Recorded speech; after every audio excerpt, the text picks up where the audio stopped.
This is the message that I'm going to give to the sisters. I want you to read it and tell me what you think. What are you thinking at that moment? The first thought was,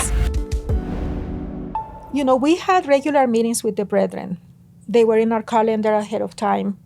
We will prepare for them because when you come to those meetings, you bring something to talk about, or they tell you what you were going to talk about, right? But it happened that one morning I was in the office. It was probably 9 a.m. And I would constantly look at my calendar on my phone because I didn't want to miss anything. I wanted to be on time for everything that I had to be. And then that morning, I noticed a meeting that was not there before, a new meeting. Because I always looked at my calendar the night before to make sure I would get up on time to be there on time. And also in the morning to make sure, that I knew what the day was about. But that meeting wasn't there before. And it said something like 11 a.m., Relief Society Presidency, President Nelson's office. A new meeting, out of the blue. So I ran to Sister Bingham's office, and Sister Eubank was around there, and we just got together, and I said, "Did you see this?" And they were like, "Yes, I just noticed that. It's a new meeting." And our first reaction was, you know how it is. Our first reaction was what did you do? What did I do? What did we do? Are they going to release us or something? You know how we always react like that, Stephen? The fear. But those thoughts never come from God. They don't. No. But, fortunately, time went by, and we went to his office. And when the time came, he opened the door, and he opened his arms because he was very tender and caring and loving. So he hugged each of us, and he said, "Come in, please. Sisters, thank you so much for coming to my office." So he had a long table there, and we sat around the table. And he had some piles of paper and pencils. And he gave each of us a pile of paper and a pencil.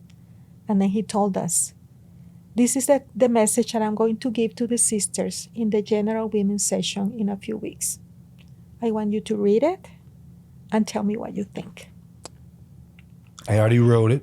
Yes, it was a draft. I want you to read my draft. Yeah. And I want you to give me feedback. Can you imagine that? What are you thinking at that moment? The first thought was, did I really get up from my bed today? Or am I dreaming? It didn't feel real. Did it feel real? No, it didn't. The thing is that if you think about it, English is my second language. And I'm a convert to the church. I'm an immigrant here in the U.S. And being in the prophet's presence, and he asking me to read his message and to give him feedback, it just didn't feel real. And at the same time, I knew that he didn't want us to say, "Oh, it's fine. Everything is fine." He was serious about it. He was serious. He wanted to hear what we wanted to say. What we thought about it. And knowing that, I grabbed my pencil, full of humility, and I started reading because he gave us all the time that we needed to read it. And I made a few circles, here and there. And then I thought, okay, I'm not going to be the first ones to speak here.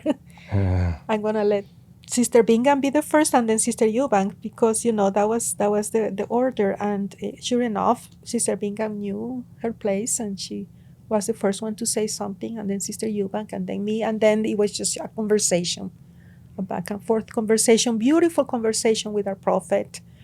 We told him a few things. Do you feel comfortable saying some of them?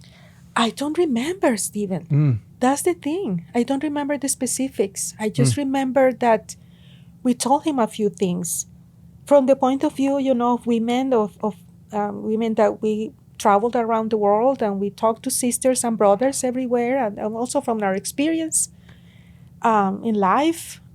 The truth is, I don't remember, but... what was the topic of the talk? The talk was the one that he gave, I believe it was in September, because at that time the women's session was a week before. That's right. General conference. It's called, he gave it in September 2018.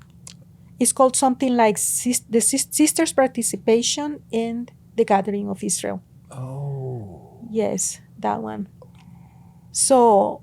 Oh yeah, that was a big one. It was powerful. That was powerful. Because it was his first address to the sisters as a prophet. You know, it was the first women's session that he had. The thing is that at some point he told us, you know, I'm a man. And I know that women have a different perspective. That is why it's so important for me to know how you feel and what you think. And he actually implemented all the things that we talked about. He did? Yeah. It was probably minor things, you know. It was nothing big. The thing is that I honestly don't remember. But the conversation was so powerful that he actually implemented the things that we talked about. He heard your suggestions and he made the changes. Yes. Wow. Yes. And that showed to us how humble and the importance that he gave to the women's perspective in the church. And he also told us, you know, I have nine daughters and I listen to them. They tell me things. And I also like to talk to the sisters around the world and know how they feel. But he actually made us feel heard and seen. He let us know that our perspective was important to him.